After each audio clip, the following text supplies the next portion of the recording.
So hello everyone, welcome back to another new session. जहाँ पे आप लोगों को पता ही है, हम लोग paper 20B risk management in banking and insurance का पेपर कंप्लीट करने वाले हैं वन बाय वन। और अगर आप लोग पहले से मेरे से जुड़े हुए हैं तो आप लोग पहले भी देखे हैं कि मैंने पेपर 20C का भी पूरा रिवीजन सीरीज अपलोड किया है। तो इसी तरह मैं पेपर 20B का भी पूरा रिवीजन सीरीज अपलोड करने वाला हूँ मॉड्यूल वाइज। यहाँ पे आप देख ही सकते हैं कि मैंने ऑलरेडी 3 मॉड्यूल अपलोड कर दिया है मेरे चैनल में, और आने वाले टाइम में वैसे ही वन बाय वन मैं मॉड्यूलाइज अपलोड करने वाला हूं। तो आज का जो टॉपिक है, बिना कोई टाइम वेस्ट के स्टार्ट करते हैं। आज का जो टॉपिक है that is module 4, that is sovereign risk and insolvency risk. So these are all the part of the banking sector, right? Risk management in banking. Then we will come risk management in insurance as well. तो हम लोग अभी banking के ऊपर काम कर रहे हैं, तो वही हम लोग कभी कंटिन्यू करेंगे जहां पे रिस्क के ऊपर ही बात होगा। तो लेट्स स्टार्ट। आप लोगों को बस 2-3 चीज याद रखना है, जो मैंने पहले भी बोला है कि इंस्टीट्यूट मैथ को अच्छे से पढ़ना है 2-3 बार, then come to the my videos, complete my sessions along with my notes will be uploaded very soon, don't worry at all. And just listen my lectures, just listen my pointers that where I am highlighting these things, कि जहां पे important है वो मैं बताते जाऊंगा, तो आप लोगों को बहुत हेल्प होने वाला है, right? So don't worry at all. So let's start. That is today's lecture, that is sovereign risk. Now, definition and nature. Sovereign risk क्या है ना? It's a risk that probability that a national government may default on its debt obligation, right? Or enforce foreign exchange control that reduce the value of forex or financial contract. It affect investor holding sovereign bonds or contract with exposure to foreign governments. Now, what are the forms and impact? It include payment default, currency policy changes, and political decisions. Example, nationalization of assets. Next, sovereign risk affects individuals, forex traders, and foreign investors, particularly when government change regimes or policies without compensation. Now, what are the components of sovereign risk? Important. Ability to pay depends on the economic strength, growth, debt level, taxation capacity, and credit rating. So these are depending on the factors that how you are able to pay the amount, right? Like depends on economic growth, debt level, taxation capacity, and credit ratings. Willingness to pay is also point another, that is driven by political intent and stability. Even capable nations may refuse repayment due to political agendas or regime changes. Historical context is there. Originated in the Middle Ages with monarchs borrowing, so monarchs borrowing from subjects and defaulting. Institutionalized with Bank of England in 1694, helping reduce England's sovereign risk. In 1960s, developing countries borrowed heavily in USD but could not pay or repay due to the weak economic performance, leading to refinancing cycles and inflation. Just आप लोग ध्यान से सुनिए, आप लोगों का हो जाएगा। याद नहीं करना है, 2-3 बार लोग रीड करेंगे ना मेरे साथ, मेरा वीडियो के साथ साथ भी आप उसके बाद भी अगर ध्यान से सुन रहे हैं मेरा वीडियोस, एंड इसके बाद अगर आप लोग जाके घर में 2-3 बार रीड कर रहे हैं, that is enough. Modern examples में जैसे कि ग्रीस है 2018-15। ना यहाँ पे austerity driven bailouts, downgrades due to unsustainable debt is there. European sovereign debt crisis is there, spread islands to PIIGS nations like Portugal, Italy, Ireland, Greece, Spain is there, causing panic in the Eurozone. International institutions like the IMF, EU intervened with financial guarantees and reforms, that is also there. Next is country risk. Country risk का broader concept हम लोग समझेंगे यहाँ पे ना। Country risk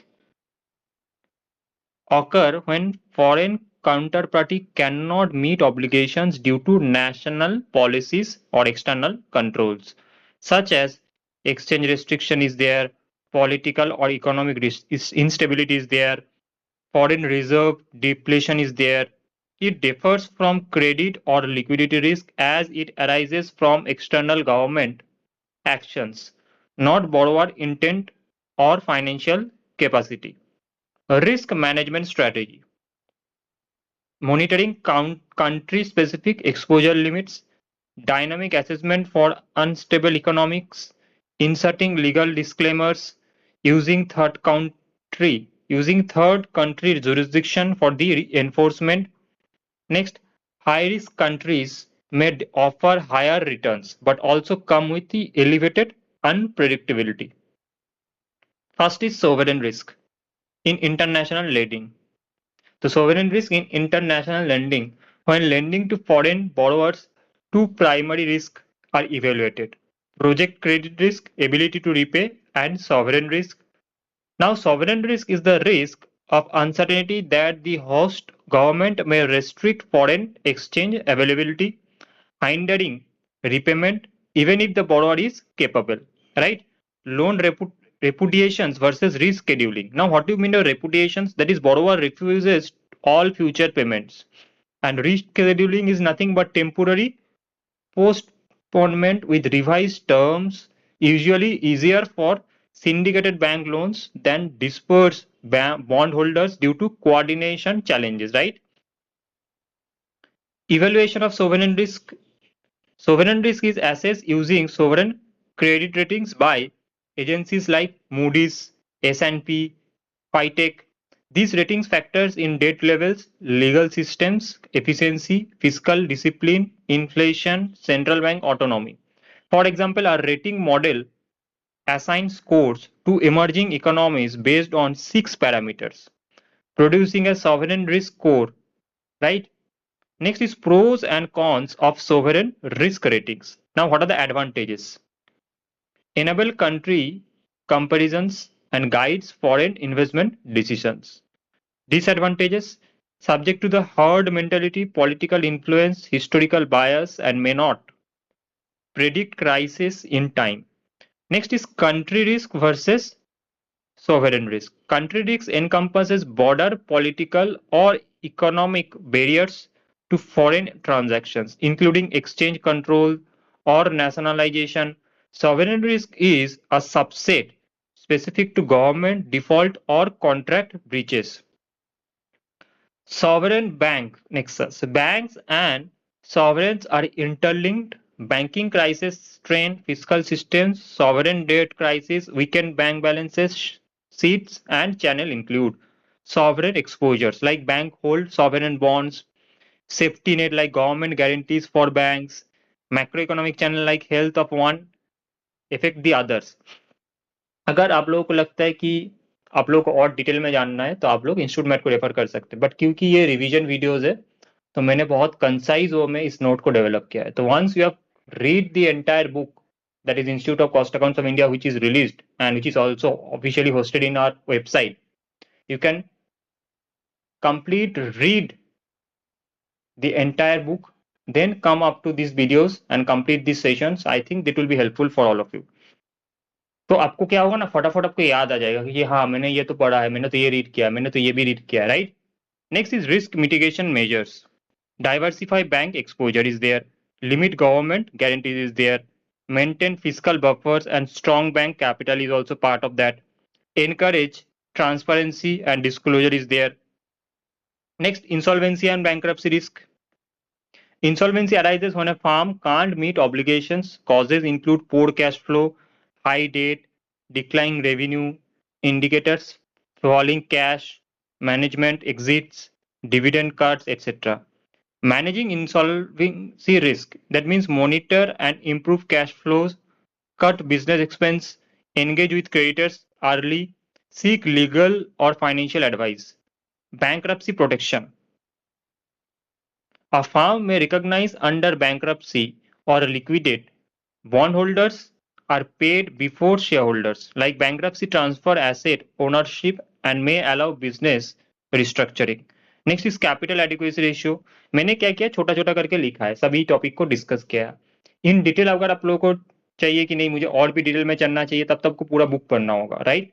तो मेरा वही पॉइंट है कि अगर आप एक बार रीड करेंगे बुक, उसके बाद अगर ये आप लोग वीडियो देख रहे हैं, नोट पढ़ रहे हैं, तो बहुत आप लोग को हेल्प होगा, राइट.